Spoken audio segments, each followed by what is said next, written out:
Good morning, everyone. Kayla from OAR here. Today we are live in Clackamas, and I have Steve Anderson here who's going to be talking to you today about the Oregon property taxation and appeal process. Steve will introduce himself, and for questions today, we're going to wait till the end and do questions and answers at the end. So go ahead and send your questions into your little GoToWebinar question box, and we will take those. Also, a reminder about your sign-in sheets for anyone watching this and doing the site with more than one agent on. Just make sure to have everybody sign in and send that to info@oregonrealtors.org. And remember, this webinar will be live in about a week on our LMS for anyone who who might benefit from it. So without further ado, here, Steve, take it away. Thanks, Kayla. Hi, folks, this is Steve Anderson. I'm a real estate broker like you guys are, have been for 31 and a half years now, it seems like, all right? And I was approached by Clackamas County in 2007, was asked to be on the Property Tax Appeals Board there as a hearings officer. I did that for 4 years, heard my last case in March of 2011, was involved in over 2,000 decisions as a hearings officer in values ranging from a single wide manufactured home in Park and Molalla, about $4,000 value, up to and including Clackamas Town Center, about $165 million in value. So I kind of heard all, seen it all, and done it all as a hearings officer, and wasn't really impressed by what I was seeing on the other side of the table, people coming in and working with their clients, trying to get property taxes reduced. So I hung my shingle in 2011 after the hearings were over, and in now my 9th year of helping out Oregon and Washington taxpayers. We've saved thousands of clients millions of dollars in Oregon and Washington. Today's class is on the Oregon taxation process and some of the ways you can appeal. I'm going to give you as I was telling Kayla, this class is about a mile wide and about a foot deep. I'm going to give you a little brush up of everything we're going to talk about here and go through it. And then if you have questions at the end, come on back and we'll talk more about that. So my name is Steve Anderson. I'm a CRB, which my wife says can't remember beans, but it's actually a certified residential broker. I've been for about the last 7 or 8 years. I'm also a registered appraiser with the State of Oregon Department of Revenue, and I'll talk about that at the end of the class. It's kind of an interesting story. You might be interested in that because it's my little way of getting back at them. So with that, we'll go on to, let's see here. Do there, no, do here. Click. No. We're not doing anything. There it is. Okay. All right. I'm sorry. So today's class, we're going to talk about timelines. Timelines are involved in the process itself. Resources that are available to you as a taxpayer you probably don't know about, and I strongly urge you to take advantage of them. The valuation method, how the properties are actually valued by the counties, how they do that. It's called market trending. We'll talk about that in depth. The hearing itself, what it looks like, feels like, tastes like. We're going to go into compression, and I'm going to show you how to do that probably more than once. It took me a while to figure it out too when I first got involved in this. And then appeal. If you don't like the decision you get from the local board or the assessors don't like the decision, either party can appeal how that is done and what it looks like. We're going to talk about admitted property, exception value, gross error statute, and then we're going to take some questions on that, okay? So with that, I am located in Clackamas, Albrafa Highway 212, and here's my contact information for you if you want to contact me later on, my email address, my phone number, etc. I am the owner here of the company. I am, as I mentioned before, a registered appraiser, and I also mentioned I'm a former Clackamas County BOPTA board member, and I host on Thursdays in the fall, in fact we're on 2 days from now, the Property Tax Avenger Show on KBNP 1410 AM. It's the money station here in Portland. If you want to call me live 4 to 5 p.m., 503-227-1410 on the radio show, we'll take your question on the air. So I'll give you my radio voice later. How's that? Okay, let's talk about the history, how we got to where we're at right now. Measure 5. Before 1990, when Measure 5 was brought in, the counties would come up with a budget and they'd send it over to the assessor and say, now go out and get that, this is the revenue we need to support the county this year. Go out and get it. And the assessors were allowed to increase taxes by as much as 6% per year to do that. By 1990, it was not uncommon in the state of Oregon to have a millage rate, tax millage rate, about $30 per thousand, or about 3% of the property's value is paid in taxes annually. I think Lake Oswego was 37%. I think Ashland was like 35%, as I recall. So that situation was getting to the point where people couldn't afford their homes anymore because of the taxation on it. So they voted in Measure 5. Measure 5 did a few things. It capped the taxation on real market value at 1.5% of the total value of the, excuse me, the real market value, I'm sorry. And did away with urban renewal.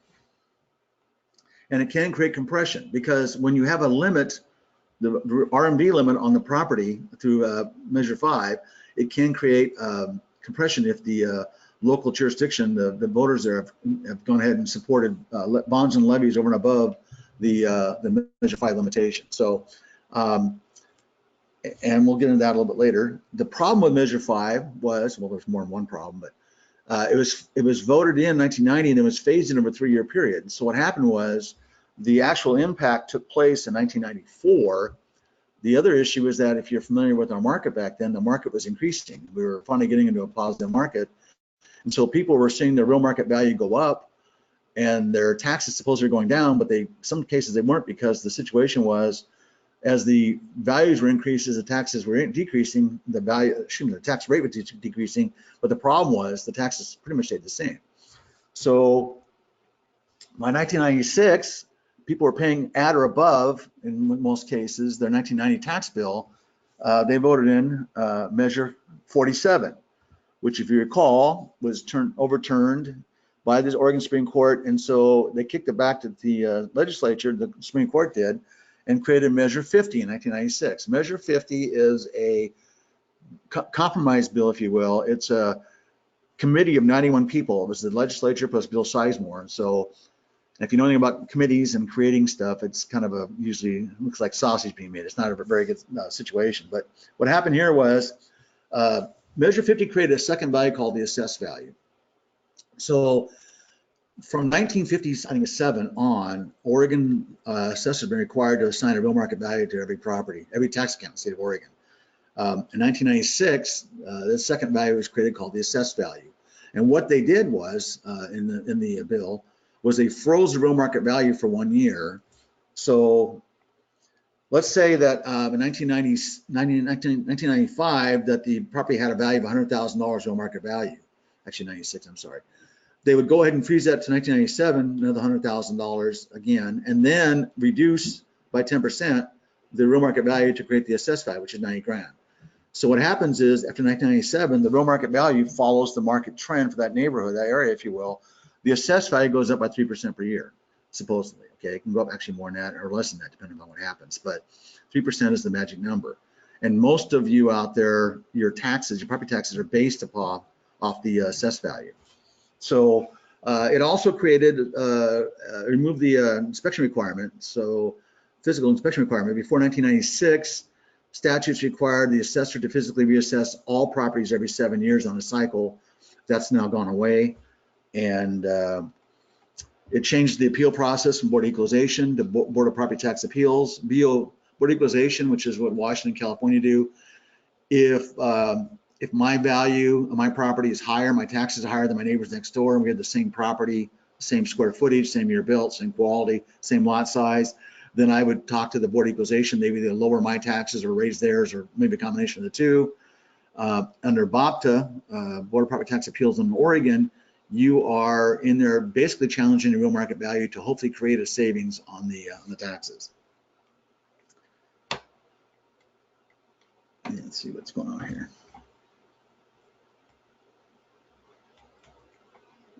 Okay, important dates. I'll just lay them all here for you and go through them real quickly. Okay, so July 1st begins your tax year through June 30th. Okay, it's 12 months tax year. But the value put on that bill, you're getting this month, by the way, from the state of Oregon, actually the county you're in, the assessor's office, that value was as of January 1st of this year. So when you get the bill in October, it's 10 months after the fact. And I need to emphasize or stress that, because a lot of times people don't understand that. They get the bill in October and go, my house isn't worth that, or my house would never be worth that, or my house is you know, it's more than that. Well, it's 10 months after the fact.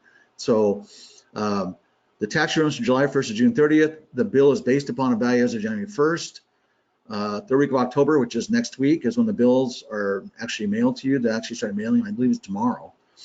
And then the hearings take place between February 1st, April 15th of the following year, and December 31st is the last day to file your appeal. And let's go over that really quickly here. On the appeal date, the 1st of January, if you're going to go ahead and appeal your property taxes, it's very important you bracket the 1st of January 2019 in this case with your evidence, your sale, your appraisal, your comparable sales. If the property is listed over that date, those would be possible reasons for an appeal. And what I would see a lot as a hearings officer, I'd be in the hearings in February through April the following year, and people come in with just listeds or sale pendings on the properties in the neighborhood that was 14, 15 months after the assessment date.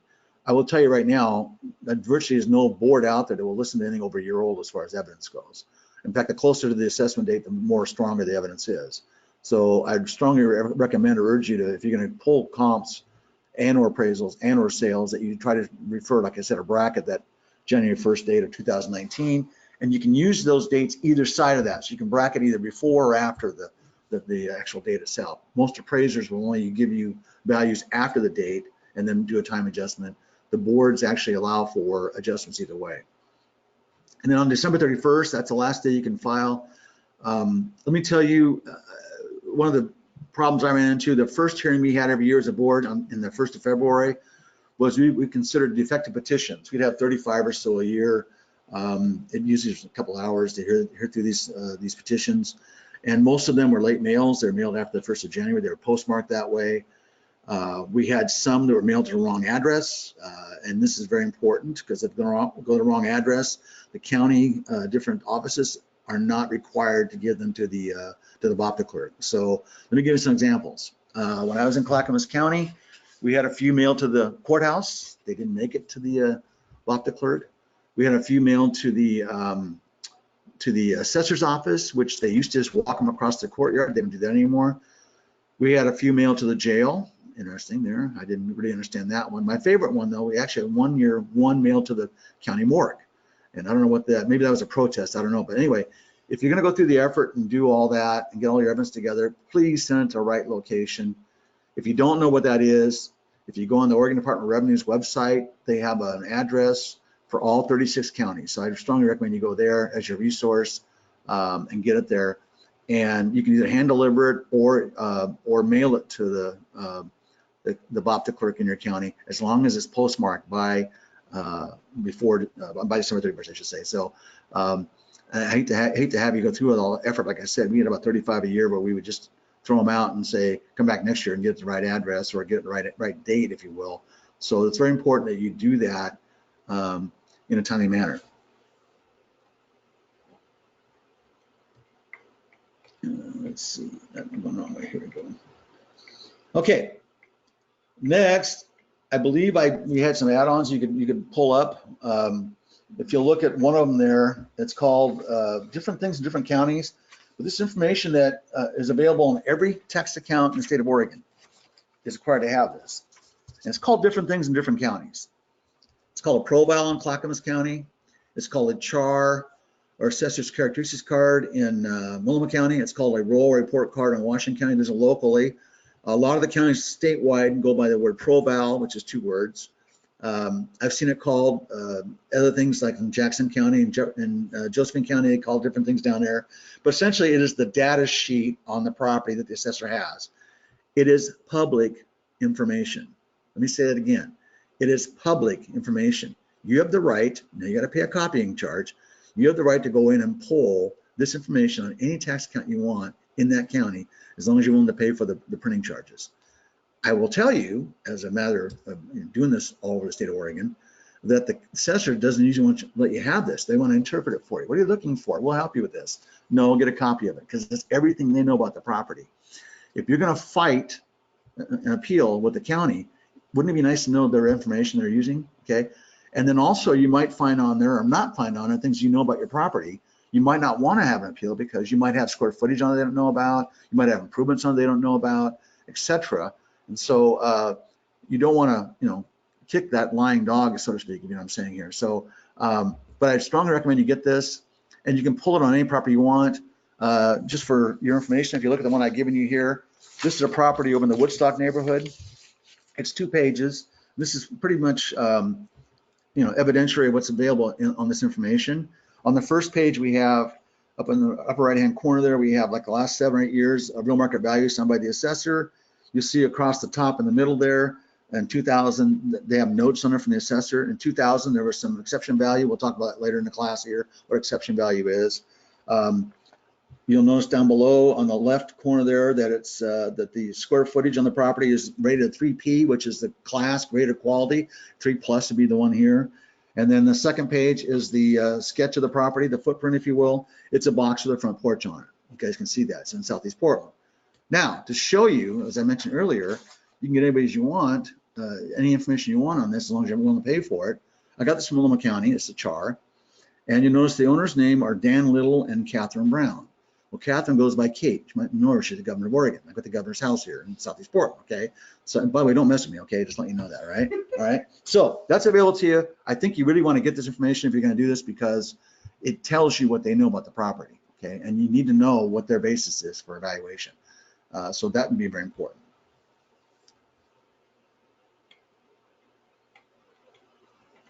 Here we go.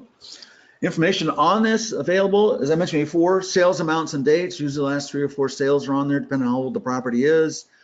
The real market value is signed by the assessor for at least the last 5 years, and if it's a 5-year-old property or older. The assessor's notes I told you earlier, in this case, had exception value on the comments there. The trending info, that would be the actual district area that would be on there. And then class or grade. I mentioned before that on the governor's house, her house is a 3P.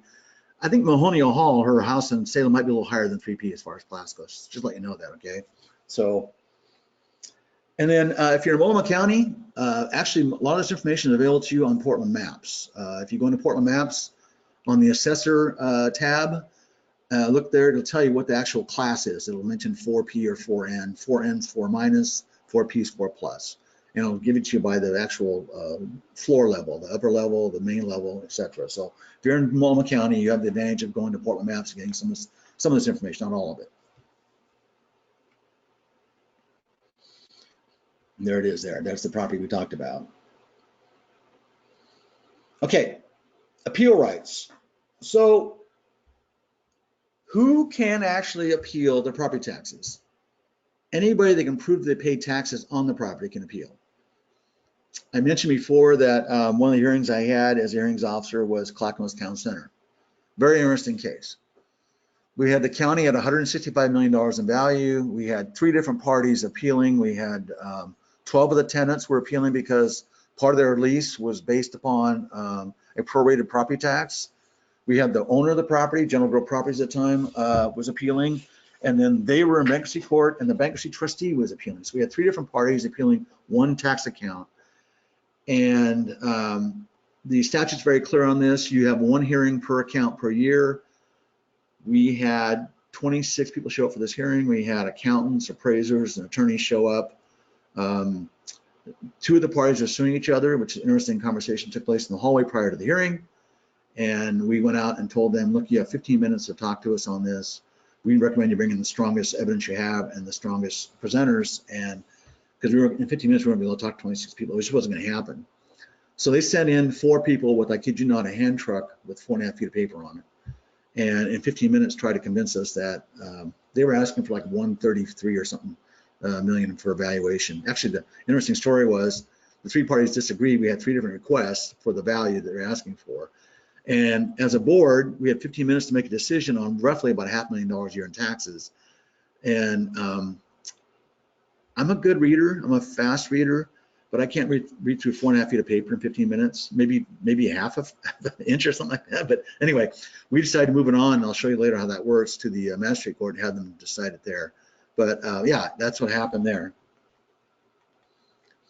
Attorneys, we didn't see a lot of them. They do come in on time to time. They're required to have proof. Usually the BOP, the clerk, will ask them for proof of the fact they're representing a letter of engagement or something from the client. CPAs, we didn't get many of them either. I would say maybe 5% of the time we have a CPA or an attorney there with a client.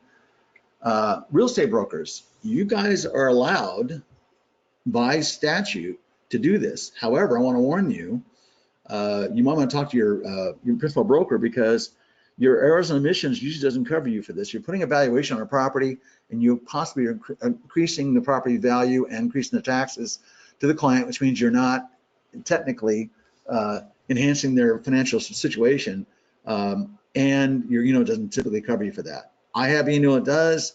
It's about 4 times what yours is rate-wise, and I do this for a living, so it wasn't more than that when I first started out. So I recommend you don't do that if you can. You can provide them with CMAs. A lot of homeowners come in with CMAs from realtors.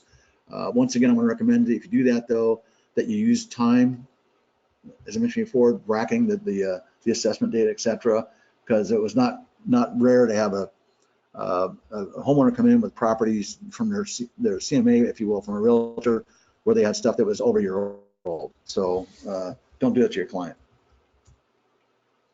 The hearing itself. Okay, I want to tell you, I was trained as a hearings officer by the Department of Revenue. I was told that the hearings statewide should be all the same. Not even close, okay? I've had 10-minute hearings, I've had 30-minute hearings. I've had hearings where I'm sworn in, hearings where I'm sworn at. I've had hearings where I can go first, hearings where I go last. I've had hearings where I'm allowed to question the assessor's information, hearings where I can't. I get hearings, I've gone to hearings where they give the answer to you then. I go to hearings where they mail it to you in a couple weeks. So, and essentially, I've actually testified in 14 counties in Oregon. I've never yet met 2 counties even close to each other and how it works. So I'll just kind of give you the background here. So what happens is you walk in to the hearing. Now, you filed your appeal back in December. Maybe your hearing's in March. You walk into the hearing in March, and as you walk in, the assessor gives you a copy of the recommendation, and the board at the same time, by the way. The board finds out when you do. So they've had your evidence now for over 2 months, and they're either going to do one of 3 things. Either they're going to say, yeah, we agree with them, doesn't happen very often, or they're going to say, no, sustain the value, we think we're right, happens a lot, or they're going to say, you know, their number's not right, our number's not right, here's our offer, something in the middle, it makes more sense to us, which happens 10% of the time maybe. So those are 3 options. Now here's the problem. You walk into the hearing, you've got from the county you're in, somewhere between 10 and 30 minutes to make a presentation. You got your stuff all put together, what you're going to talk about the property and how their number's wrong, and now you give them their evidence, and you have no time basically to go ahead and start rebutting what they've given you, and make it even more interesting. Some counties, actually, the assessor's offices they'll give you comparable values to support comparable sales to support their value, but those comparable sales a lot of times are given to you in the form of a tax account number, not a street address. So there you are in your computer trying to figure out where these properties are at, and you've only got, like I said, a 10 or 15 minute time frame in most counties to make a presentation. So it's not fair. And if someone tells you it is, there's a problem there. So you can appeal the real market value only. Okay, it may create a tax savings, but you cannot discuss your neighbors or your sisters or somebody else's property taxes. It's not, the BOPTA board has no oversight on that. Now, Board of Equalization did, but they're not around anymore. Okay, so when you go ahead and talk about property taxes, typically as a former hearings officer, we would usually warn you once. So, we really can't talk about the assessed value or the taxes here. We can talk about real market value. If you kept going on that line of discussion, we'd probably dismiss the hearing and say, come back next year when you figure it out.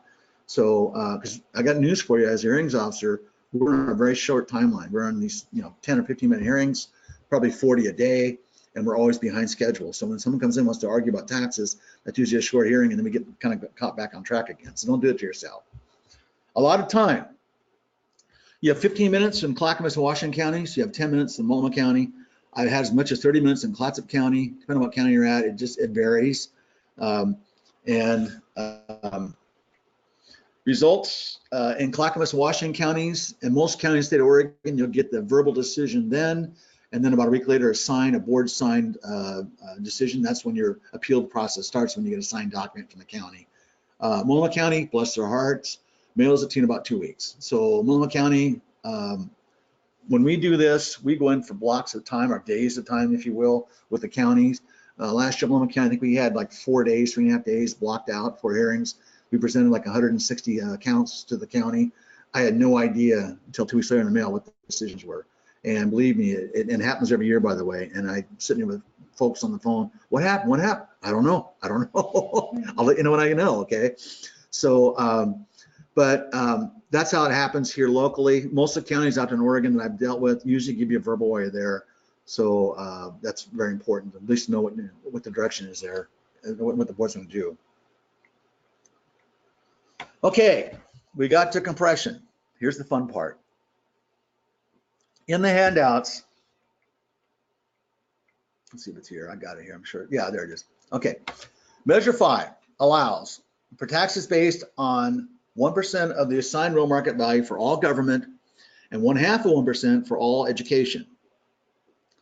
If we're successful in lowering the real market value, the outcome can create compression. Essentially, the assessor would have to compress the existing taxes assigned to the categories to align with the new real market value, potentially lower property tax on the property. And I've given you a property tax statement from a property over in Southwest Portland, up on the hill there, up of Vista Avenue. You might recognize the owner's name, Ed Wheeler, goes by Ted Wheeler, mayor of the city of Portland. If you look at this, you'll see that Mayor Wheeler's RMV is $1,327,770. I hope you guys all see that. It's on the left side of the document there. The assessed value is $1,033,670. So hopefully you see that too.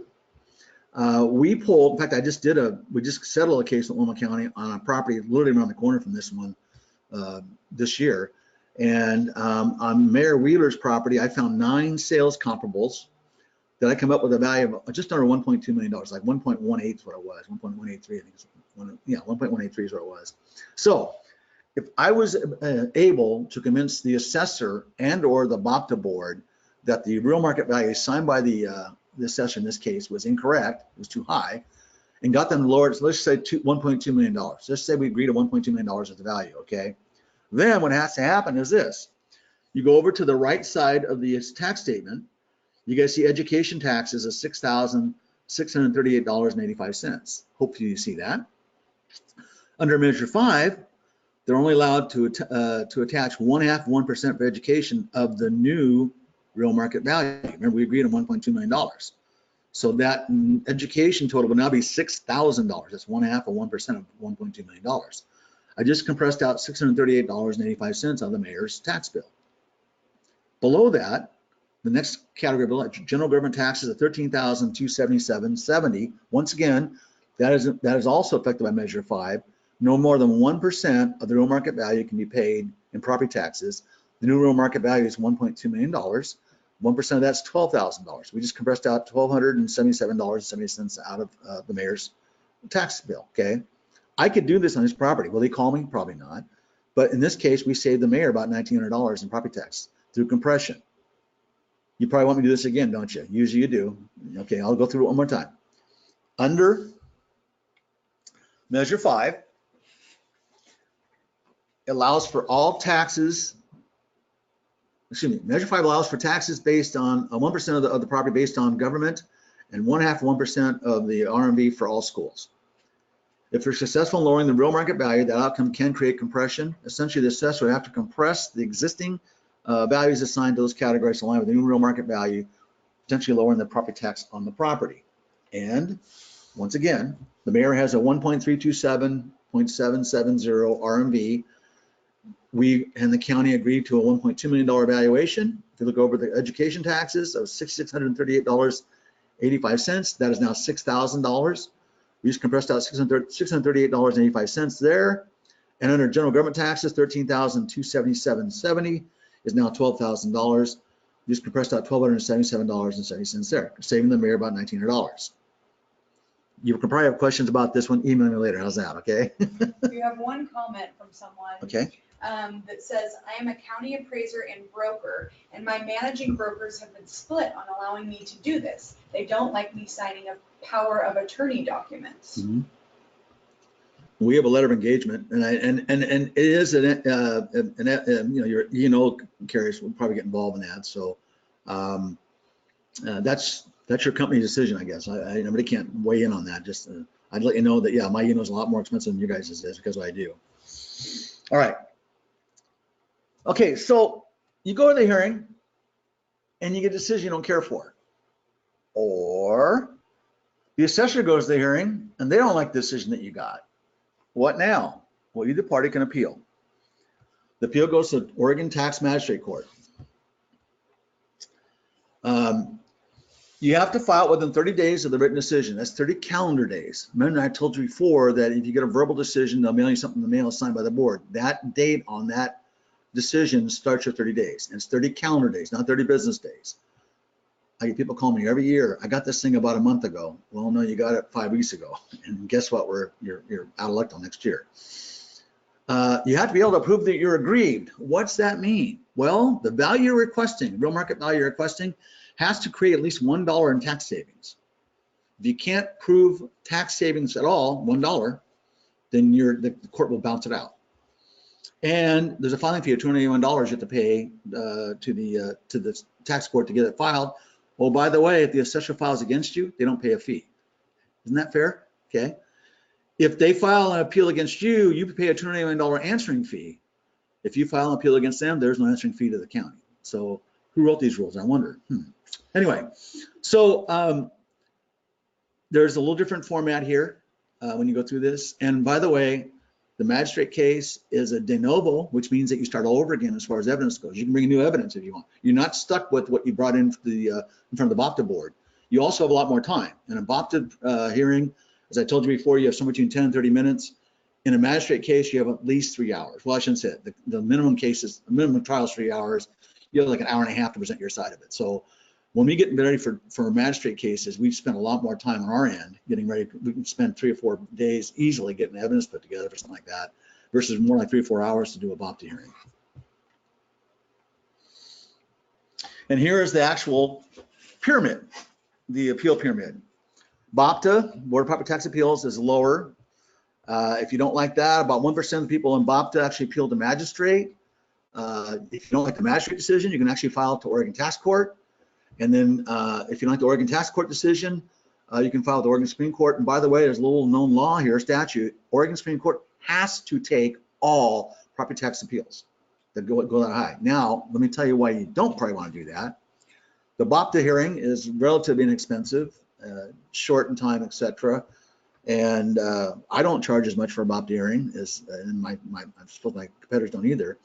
Magistrate, as I mentioned to you before, is a longer process, longer hearing. We charge more because there's more involvement on our part, time-wise, etc. And there's a $281 filing fee for magistrate. Oregon Tax Court, now you're required to have an attorney file it. You have to have a member of the bar file that case.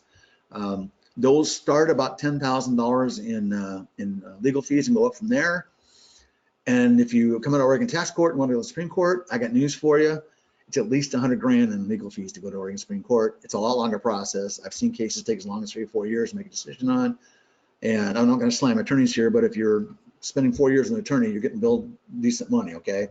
And so it's not uncommon to have attorney's fees, approaching $500,000, even more, with witnesses and all that in the Supreme Court situation. So when I hear people say, what's for the principal thing, when $500,000 is a lot of money. I think at some point in time, you can need some principal that situation. So anyway, that's the hierarchy there for you. There roughly was about 6,000 cases filed BOPTA local, statewide last year. About, I think, 700 magistrate cases filed. And that includes challenge the Department of Revenue for income tax and other things too, not just property taxes. I don't know what the numbers Oregon Tax Court is. I'm going to guess probably around 50 or 60. Maybe 40 a year, and then the Supreme Court, I have no idea. They don't get that many cases that high because of expense involved. So I want to let you know that. That is the hierarchy I was done in Oregon. Omitted property, probably the biggest rising problem I'm seeing lately in our property tax system. What is omitted property? Well, the statute allows the assessor to assign a new or updated value for any reason for any time. It's a 24/7, 365, if you will, bill coming at you. You, the taxpayer, have to prove them wrong. So it's usually triggered by our multiple listing service. The assessors belong to MLS, and so when we as brokers advertise the properties, I want to caution you what you put in the brag boxes, because I don't like to see, from my defense situation, if you're trying to help clients out, realtors talking about dollar amounts or remodels or time, like $400,000 full-blown remodel in 2014. Don't do it to your client, because the assessor might not even know that permits were even pulled for that remodel that's taking place, okay? And they'll take that $400,000 and throw it right on the rolls and say it's $400,000 in real market value, according to a licensed professional, and a portion of that is assessed value, which will jump their taxes like crazy. Significant difference. This piques their interest. Let's say a property has a $500,000 real market value assigned to it. And we come along, and because the market dictates this, we do a CMA and we come back with a listing price of $799. Now remember, now the assessors see this daily, okay? They see a $500,000 value property that they valued at listed for 800 grand. Wouldn't that create an interest in them? It does, okay? And they start looking for, you know, the photos that you take on the property. That's when you start seeing business cards showing up on people's doors and windows from the assessor's office. They want to get inside and take a look at it. And so I'm not saying not to list the property for what it's worth, but I want to let you know that that differential could trigger some interest from the assessor's office. So that happens. I'm kind of giving you a precaution that could happen very often. It does happen. So, and what is AR? Well, this is the catch-all, and it doesn't work very well in court, by the way, when they go to tax court or magistrate court with this one. But the assessors will say, well, gosh, the case I just gave you, the $500,000 real market value assigned by the assessor, is now on the market for $799. AR must mean it's assumed remodeling. We just assumed you remodeled the property to get that value out of it, okay? It wasn't a market influence, it was something you did to the property. Well, and that's what they use, that's your catch-all. Well, it's an AR situation. Well, it's not AR. A lot of situations, you know as well as I do, it's market. Market sometimes dictates that valuation, and the assessor is always chasing the values. I told you guys earlier, they're always about a year behind on the valuation. So that happens. Under omitted property, if the assessor finds something they didn't know about, square footage, remodeling, etc., they have the right to apply that value change for the current year plus the prior 5. So that has to be based upon the fact that that property owner was there for the 6 years. They were paying taxes on it. So I'll give you an example of something that happened, and I cautioned my client. That wasn't my client. He called in, wanted some advice on it. I had a gentleman call me who had an acreage. I won't tell you where, but it was acreage, and he had several outbuildings on it. This acreage is 40 acres, something like that. And he had built on the acreage a rather large pole barn under an oak tree in 1991, and hadn't bought pole permits on it. Well, about 4 years ago, he had a big windstorm out there. Oak tree blew over, and the assessor's office in his county, most of them do, by the way, buys Google satellite maps. And they're going along, looking along. Well, we have 7 roof lines here. Oh no, man, we have 8 on this property based on this new updated satellite map. So I sent him a bill for this. It was pretty large, like 2,400 square foot pole barn, for a minute property bill for, I think it was around $9,100 for the 6 years combined. And when he called me, his comment to me was, I'm loading my shotgun. Who do I go see with this problem here? I go, I don't take the shotgun anywhere. I leave it home. And we got talking about it. And I said, well, here's my situation for you here. I hear what you're saying. I look at it 2 ways. One is that you haven't paid taxes on that building since you owned it, since you built it, almost, well, in this case, almost 30 years ago. And if you built that big of a pole barn without permits, I got a feeling that something else in the part might be that they don't know about also. And part of this process is for them to verify everything. They come out and look at everything, and if they come out and look and find some more stuff, they'll give you another bill. So you might want to let this one just go. Just write the check and forget about it. He didn't want to hear that, but that's what happened there. So the other thing I see happening to a lot of the situations here with the omitted property is that you guys know, you're licensed real estate brokers, listing properties, if you will. About this time of the year, it's October now, someone calls you up and says, you know, I'm going to sell in the spring. Why don't you come over here and tell me what I can do to the house to get the maximum dollar for it? So you go out there this month, write a to-do list, buff up the floors, the hardwood floors, new countertops in the kitchen, maybe replace the windows in the house, just stuff like that. And so they go through and do all that. And a lot of times homeowners are not required to have permits for most of the stuff I just mentioned. So they do all this work on the property. Let's say it's a 1970 era house and they had the green shag carpeting in the living room and they had the Formica countertops in the kitchen. And you go and buy new cabinets, new countertops, new carpeting, etc. And then lo and behold, you list the house in March and the assessor goes, whoa, wait a minute, what happened to the green shag? Where'd it go? So they send a 6-year bill out to the admitted property notice out to the owner of the property. It's a certified mail, by the way. And in that case, we get the receipts from the prior year. And I go back to the county and go, they did improve the property, but here's they did it last year. So we only have a 1-year event, not a 6-year event here. And that happens a lot, by the way. So always keep your receipts when you do that kind of work. And I will also argue, and we'll talk about this a little later too, a lot of what I just mentioned is actually maintenance. It's not actually improvements. You pay taxes on improvements, not on maintenance. So we'll talk about that a little bit later in the class. And admitted property can be appealed to magistrate court. If you and the county can't agree upon it, then you can go to magistrate court with it. Admitted property is very, very time sensitive. You have 20 days, 20 calendar days from when the letter is issued, not when you receive it. And some of the counties I deal with here locally take 3 to 4 days to get stuff out of their mailroom. I've actually had clients be on a 2-week vacation and miss the 20-day window. And then there's a 90-day window that allows you to go to magistrate with it, but it gets a lot more expensive when you go to magistrate versus going locally.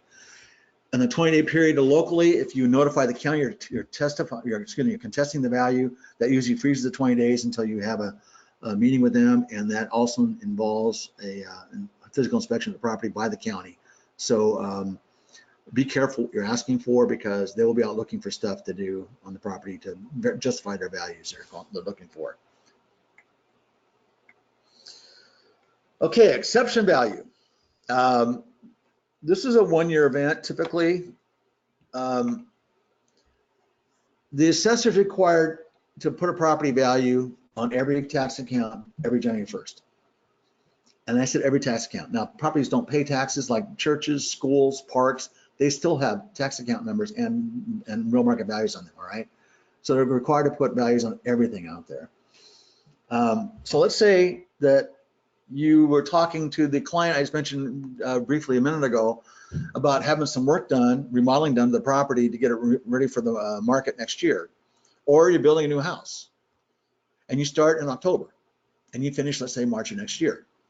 The assessor has to draw a line on January 1st and say this particular improvement was so far along percentage-wise, and therefore we're going to add, let's say it's 50%. We're going to have 50% of the project's value for this current tax year.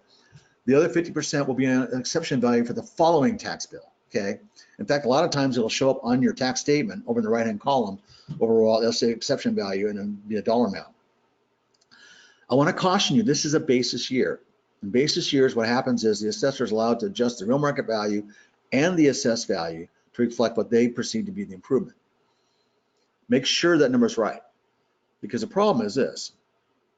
If they assign the real market value and the assessed value incorrectly, usually too high, by the way, and you don't challenge it that basis year, I have no way of going back the following year and challenging it in the assessment. I can do the real market value all the time. I cannot challenge the assessed value. It's set in concrete.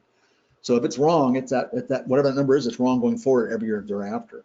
So be sure you know that on those basis years that you take a real strong look at what their values are, all right? And it's not uncommon for them to come up with a number that's a lot higher. And I'll give you some examples here. The county assessors use the Oregon Department of Revenue's Construction Cost Index as their barometer for values on construction issues. It's high. I have dozens of cases every year where we have new construction taking place. We'll have someone who will purchase a lot.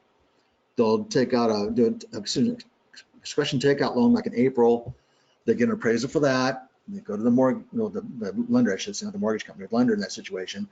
They agree to the plans. They build the house. Let's say they take it out in April, they start construction in April, they finish in August. In September, they go to usually a second lender to get a 30-year mortgage or a perm loan, if you will. You have a second appraisal, second different lender, okay? And so I have two appraisals in the same tax year, usually a little different apart because you've got some market time involved there. If it's 5 months, it might be like 30, 40 grand difference between the first and second appraisals.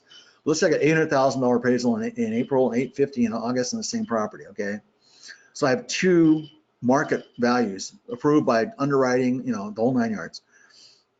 It's not uncommon to have the county assessor come in with a $1.1 million valuation on that property the following January. Well, I shouldn't say the following October and get the bill. And my clients go, what happened here? Well, they're just, assessor staff people told me we're stabbing at air construction costs. We don't really know what it is until after the fact. Excuse me. So what happens there is that you have to challenge that year. It's the basis year. And I will tell you, it happens a lot. Also, these can be appealed to tax magistrate court. Finally, the good news.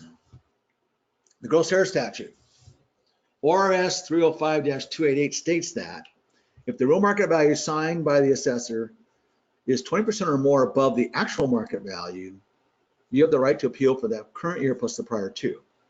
Now, this applies to residential properties only, 1 to 4 units.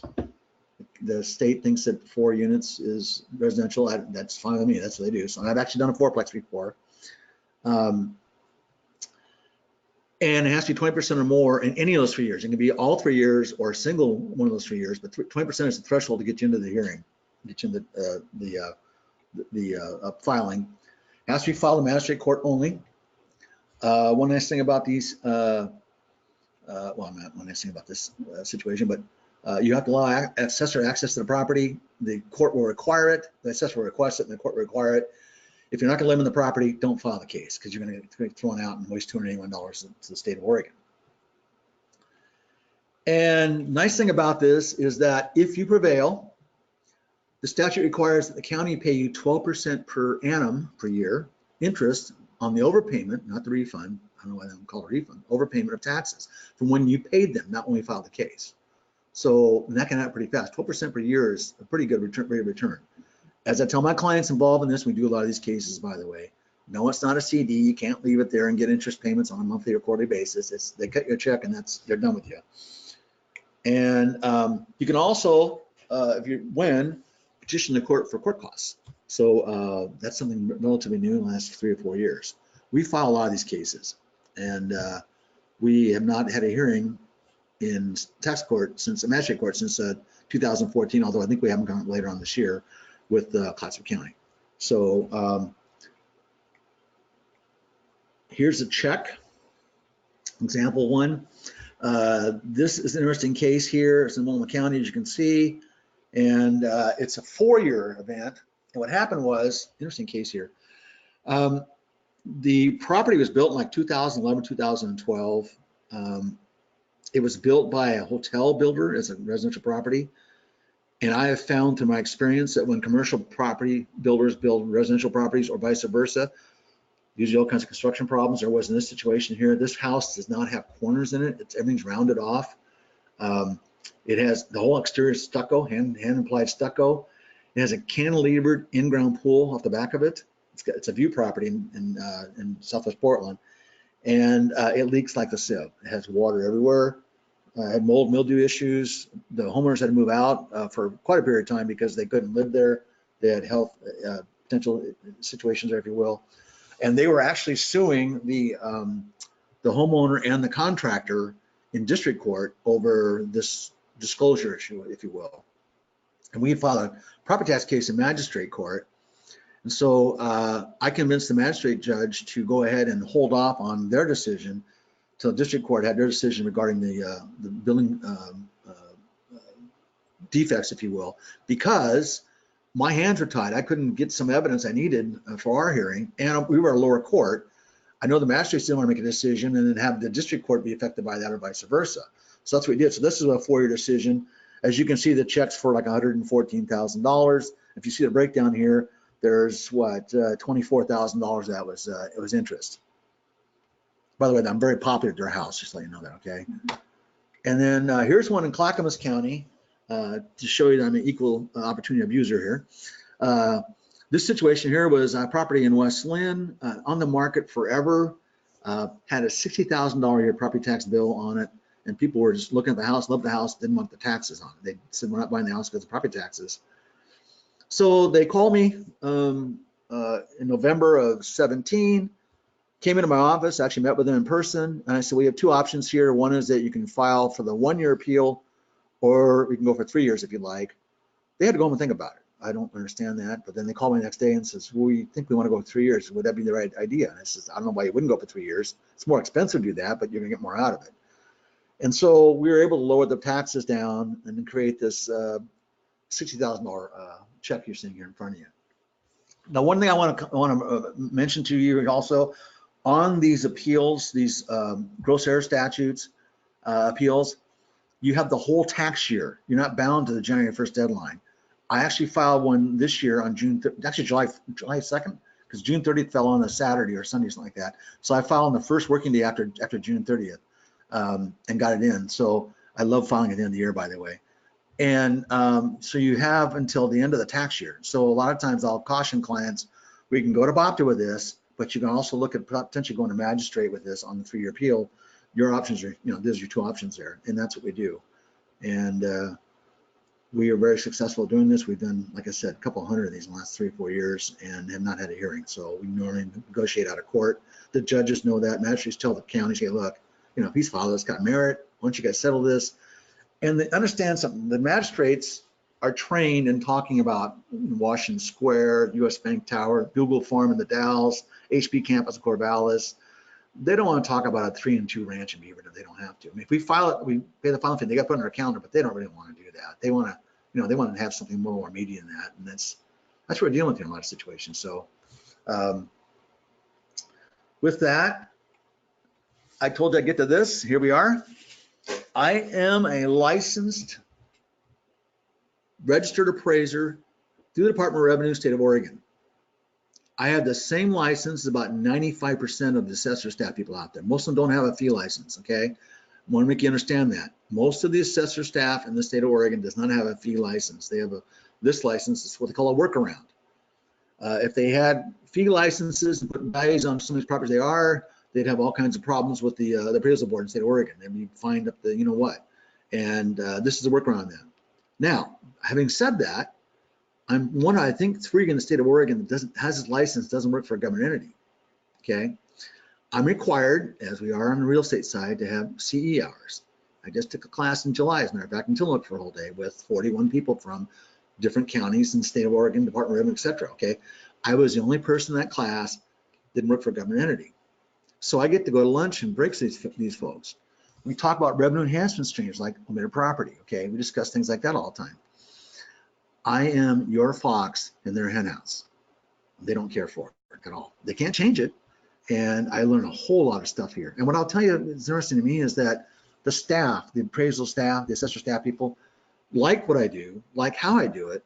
And I don't say they're supportive of me, but they get along with me. It's the people above them that have a problem with what I'm doing.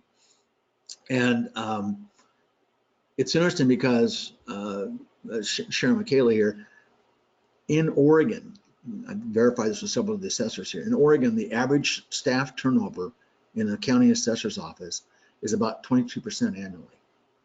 And they're the one making value decisions on your properties, okay? Do you see the problem I'm seeing here? Okay, they're doing the best they can, but a lot of them don't know they don't know. So that's where we're at.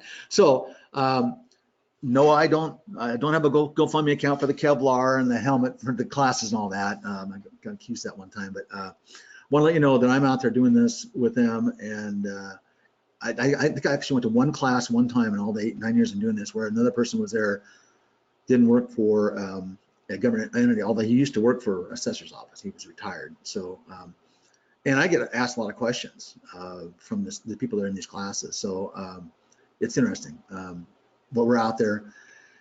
And with that, I want to offer to you, before we get into question and answer here, our company does, for free, review property tax statements for people all over the state of Oregon and Washington, by the way.